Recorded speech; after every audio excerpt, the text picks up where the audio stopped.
Fascinated by eloquence.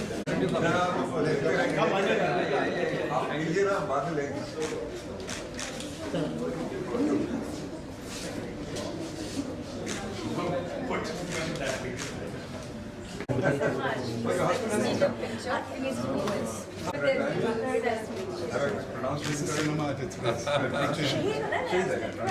You like up? I don't have my computer.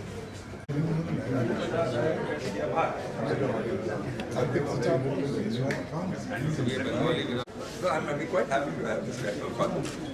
Added a new dimension.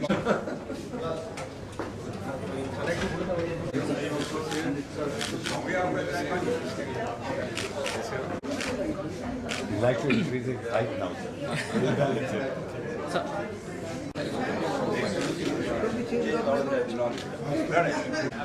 Why then you sit here. No, sit in the middle. But I should know it.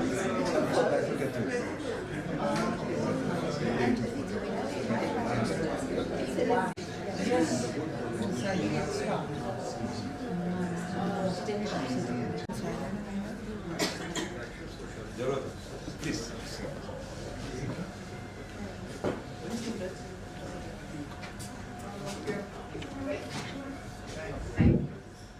Good evening, ladies and gentlemen. On behalf of Pravakaitan Foundation, Sri Cement Limited, and the Taliban's Club, welcome to this series of Ek Mulakat in Kolkata. Ek Mulakat has been initiated by the Pravakaitan Foundation in collaboration with us, that's Tolly, which brings prominent personalities like Mr. Singhvi to interact with us and selected privileged individuals, I would say. And we are really happy, Dr. Singhvi, to have you with us. Dr. Singhvi is a political personality, a legal luminary. His academic credentials are absolutely outstanding. Cambridge, Harvard, and most importantly, St. Stephen's. And in conversation with him is another great luminary, Mr. Jayabrato Chatterjee, who needs no introduction. Actually, neither of them do. He is a filmmaker, literary editor, corporate communications expert, a novelist, and again, from St. Stephen's College. So ladies and gentlemen, may I request the two of them to join us here. Thank you.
Good evening, ladies and gentlemen, and to Abhishek, welcome to Calcutta, and congratulations on being recently elected to the Rajya Sabha from West Bengal with support from the Trinamool Congress. Would you agree with Gopal Krishna Gokhaleji's remark made all those years ago? What Bengal thinks today, India thinks tomorrow? Well, I think it is a very far-sighted remark. It's quite invidious to compare one state to another. But if you really think about it, it's largely true. I mean, one state where you have people like Vivekananda, Tagore, Bose, Ramakrishna, I mean, I'll take a host of numbers, Aurobindo, and each of these were pathfinders, seekers, seers, and they did think far ahead of tomorrow, the day after, and the day after.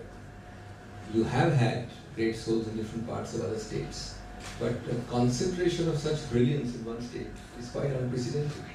And I think in terms of philosophy, religion, politics, movements, reform movements, women emancipation, independence movements, I can't think of anything, literature, art. So Cinema. it's quite a remarkable prophetic comment by Oakley. Yes. You must have visited Calcutta on several occasions in your legal and political career. What is your impression of our city now? Did you find it cleaner when you came in? Did you find any changes that were not there before? Just a personal impression of. When I was proposed for Rajya Sabha here, I made a comment which seemed political but was actually truthful. I really do have a karmic connection with Kolkata. Almost every member of my family, both on my father's side and my mother's side, is still settled here. After some of them, the ancestors on my mother's side for more than 100 years. And I still have 4, 5, 6 houses I can go to uninvited. I have a karmic connection also because as a child, as a teenager growing up, I would be here almost every year, sometimes twice a year. Because the whole horde of uncles, aunts, cousins are all here. And now children, grandchildren. So it's a very, but the thing I like to remember about Calcutta is in those days when I used to come from Delhi as a teenager to Calcutta, we would say that look, there is no electricity here, there are diesel generators, there are potholes, it's hot, moist, uncomfortable. And yet everybody you meet, they say, I'm in love with Calcutta. So I used to joke, I said in those days when I heard this, it sounded like truly love is blind. But today things are much better, and yet that love with Calcutta remains. So it's been there right through. I think the reason is, and this is an honest statement, the reason is Calcutta has a personal touch.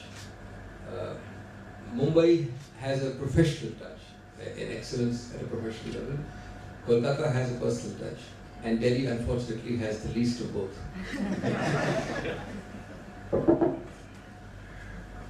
You know, at the very young age of 37, you became the youngest additional Solicitor General of India in 1997. Between the pressures of your legal profession and as a member of the Rajya Sabha today, how do you multitask? Well, you must realize that I had about half as much hair as I have now at 25. So that's a distinct advantage in life. And I happen to have the privilege of being the youngest designated senior advocate at 34. So 37 was easier to achieve as an ASG. But multitasking, frankly, has been the joy of my life. And it's also been the bane of my life. It's a great learning process. I don't think I like doing the same thing for too long. So in that sense, it suits my temperament. And you learn a lot when you switch roles.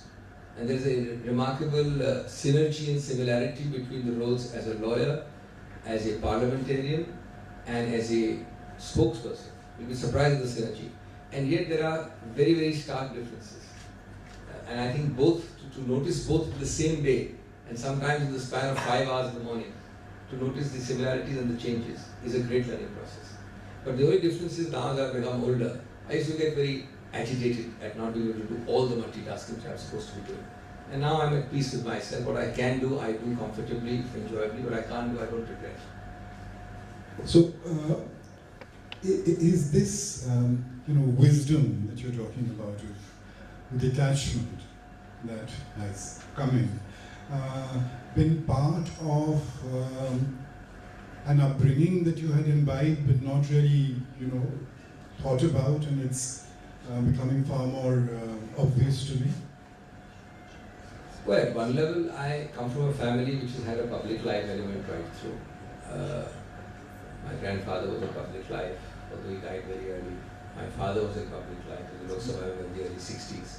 So we've had that ambience, the noise, the smell, the sense of that in the home, apart from law as well. But in my case, I think it's all happened very spontaneously. I was a professional lawyer. I remained a professional lawyer for a long time. God was kind, I did well. But then on its own, a certain amount of public interface started. It possibly started because I was representing people in the public field. It possibly started because I was interacting with them in different areas. And then, suddenly one fine day I was made spokesperson of the Congress, and then some years later a member of the Rajya Sabha. So it's been very spontaneous, but I've retained my interest in law all through. So I am not merely a law degree holder, but I'm a practicing law, and I've remained that. But I was just take a minute to come back to the synergy. If you were to take a problem, if you were to draft a hypothetical problem, like an exam question, and put it into a lawyer, it's fascinating how the lawyer will stand up in the morning and be very precise, cold, logical, somewhat dry and insipid, and say, my lords, volume 1, page 15, and make a logical point. The very same problem, and I've done it many times, after 2 hours, you change in the car and you reach Parliament, which is 1 kilometer away from the Supreme Court. The same issue you argue, and the sweep changes. You address it in a wider sweep. The canvas is larger. And it's very interesting, you learn a lot doing it. And thirdly, on the same day, I've done it many times, the same day at 4 o'clock, you address the same problem before a press briefing, a press conference. It's another, what I call the Nobel Prize for miniaturization. The spin, the encapsulation into a somewhat superficial bite, but yet a telling bite or an informative bite. Now this is a fascinating experience. That's why I got a learning curve. Yes. It's not good for the health too much, for blood pressure. But what you said about interacting with people from various strata, has that in any way, given you a wider perspective of the Indian scenario today, in terms of social structures, in terms of judicial structures, in terms of, other such allied absolutely. structures? I think I don't like the word politics because it's been very debased and devalued. But when I say public life, I mean politics. See, number one, we tend to, and I'm not meaning it individually, but it's a comment on our times, it's a comment on how things have changed. We tend to think of politicians as venal, as corrupt, as fools. I have realized that on a lazy weekday, 3 o'clock afternoon, when 3/4 of the Rajya Sabha is empty, and there are some, just above the quorum, 50 people sitting, you'll have a brilliant speech by a person who's had none of the privileges any of you have had, who's come from a rural background. And he gave a speech so rich of experience that you'll be astonished. Those are the speeches never televised, never texted. They don't involve shooting, hitting, jumping on desks or pandemonium. But you actually are taken aback at the wisdom in that. And then you go and talk to the person, and he's an unknown guy, an anonymous person, he hasn't come before the cameras, but he's had a rich experience of doing something in a rural Bihar. And you have, let me tell you, many, many such persons. You today have many, many people who live sparsely, who have very little money, who actually do public work, who will go for every, child illness, death, sympathy, empathy.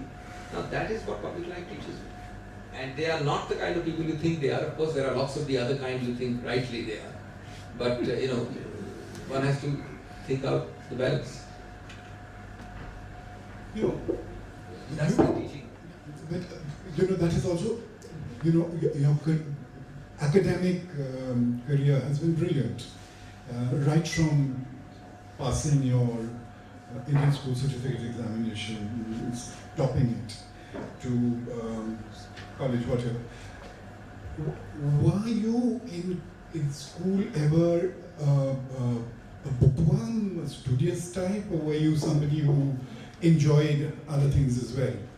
Yeah, I was a complete introvert, and contrary to what you might think, I am a complete introvert today as well.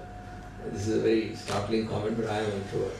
But I was very much more unsure of myself in school. And that's probably because, I was a top student. In a lighter vein, it's only been in decline, because having topped India in school, I never did that well after that, although I did well. So there has been decline. But I think what opened me up was Cambridge, where you meet people of different cultures and you can fend for yourself. The British seem to be very, very acerbic and introvertish, but when you get to know them, they're a little more Yes. a complicated species to understand, but they are not too bad. So, having spent, and I did a very unusual thing. I was an undergrad at Cambridge, I was a postgraduate at Cambridge, and I had a PhD at Cambridge. I got married in Cambridge, I had my eldest son in Cambridge. So I've seen from absolute teenage to what they call mature student level, different facets of life in Cambridge. And I think that opened me up. But the answer to your question is that yes, I was very bookish in school, and I gradually became less and less opened up as time went on. I mean, in school, late school. Yes. But then looking back in time, we have a common connection, which is college, St. Stephen's College. How do you recall your days in college? College was very, in many ways, it was very carefree space, which will never come back again. So were you participating in the various clubs? Were you participating in debates?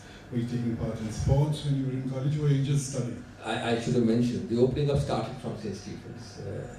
It remains possibly the biggest mafia in India still. The Stephens of my decade was an unusual Stephens because for those 8 or 10 years, somehow, I don't know quite the reason, I was telling you just now outside, economics honors at St. Stephen's became the ultimate buzzword. It was more sought after than IIT and IIM combined. We had many people who got into IIT and yet chose to come here. We had many people in the best places in the world, but they came here. So it was that sense of special entitlement and elitism which was there, you couldn't deny it. Yes, it was very competitive. I mean, we lost touch, but Arvind Subramanian was my classmate. Manjeev Singh Puri, the present ambassador to US, to EU's classmate. Banga, who heads, MasterCard. He was a classmate. Ivan Menezes, who heads Diageo, was a classmate. Dhananjay Chandrachud, next Chief Justice after 3, was a classmate. Sanjay Kishan Kaul, Supreme Court Judge, was a classmate. So, what they did was, because it was so sought after, they plucked out the best from all the boards across India. Then they plucked out the second best in performance. So we had a very, very competitive class. But the opening up happened because I realized that I was bookish in school, and I did 2 things. One was I unsuccessfully contested the student leadership, and I lost by one spot in that. And secondly, I was the secretary of the planning forum. And a memorable occasion was when we invited the then Finance Minister Manmohan Singh to the planning forum to speak at our college. So those are the 2. But that did open up much more than beyond books. But having done economics, why did you choose to do law? Well, mainly because law in India we didn't have the 5-year program.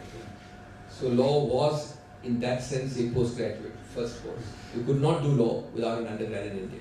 So you had to do an undergrad.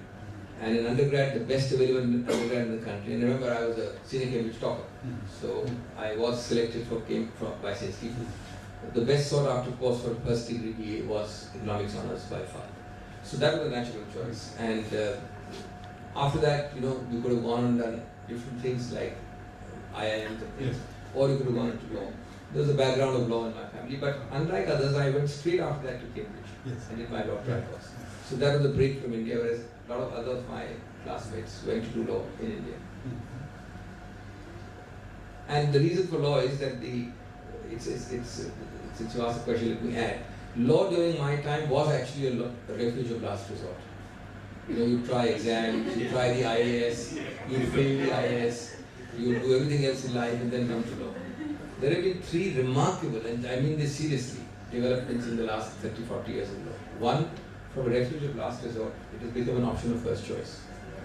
It's amazing in my lifetime. Second, there were very few lady lawyers, and the ones that were there.